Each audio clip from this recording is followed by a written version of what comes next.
Last week we have talked about what it is like when God is in power. God gives to people what they insist. He always gives people a choice. However, people will have to bear the consequences of the choices they make. But in this life, we always bear consequences of the choices we have not made. Therefore, even when we live a godly life, making many godly choices, we will still be experiencing the consequences of the ungodly choices other people make. And at those times, we are called to be faithful. It is not easy, but God is with all those who resolve to be faithful in all circumstances. That is how God is in power. He is with His faithful people in the world. This is why in 1 Peter chapter 2, verse 9, it says, "But you are a chosen race, a royal priesthood, a holy nation, a people for God's own possession, so that you may proclaim the excellencies of Him who has called you out of darkness into His marvelous light."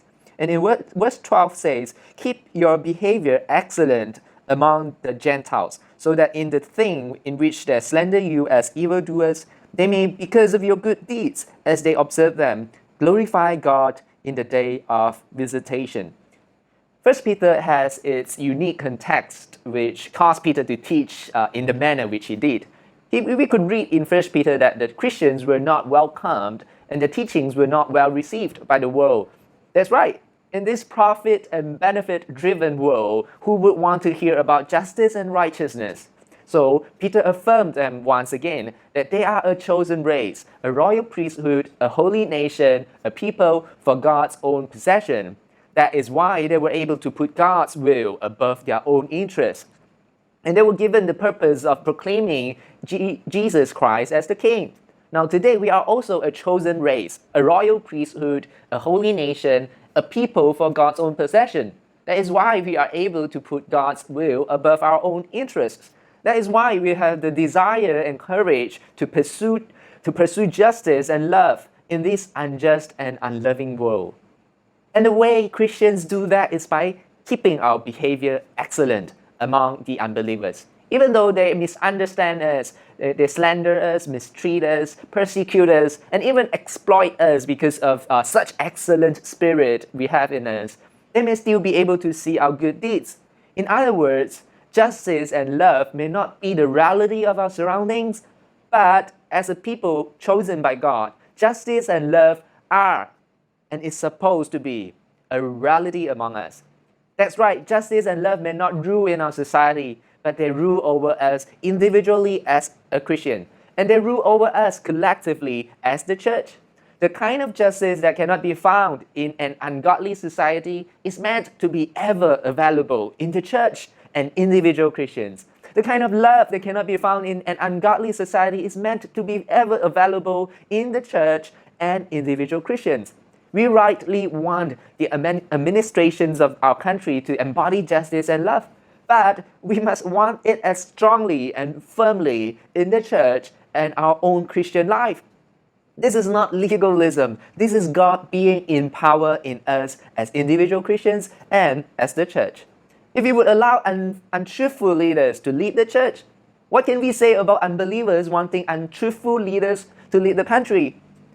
If we would allow church leaders to abuse power and mistreat others, can we really say anything about unbelievers allowing their leaders to abuse power and mistreat others?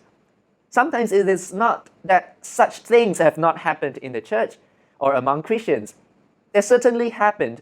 It is just that most Christians, most of the time, have never bothered to watch carefully and to hold leaders accountable. For some of us, the church is just a place where worship songs are sung and the Bible is taught. But the Bible teaches us that the church and the people of God is where God is enthroned and is welcome to be in power. Christians and the church are people who welcome King Jesus and willingly submit their lives to His will. And the most obvious sign for that is the manifestation of truth, justice, and love in that community, in us individually. So the question is this: is Jesus the King in our lives and in our church that we submit our lives to His will? Does that happen? Think about that. When Paul was talking about a very severe issue in the church, he wrote this in 1 Corinthians chapter 5, verse 12. "For what have I to do with judging outsiders? Do you not judge those who are within the church? Now, Paul is not saying that we should not say anything, we should not have an opinion about what's happening outside the church and take no action about them.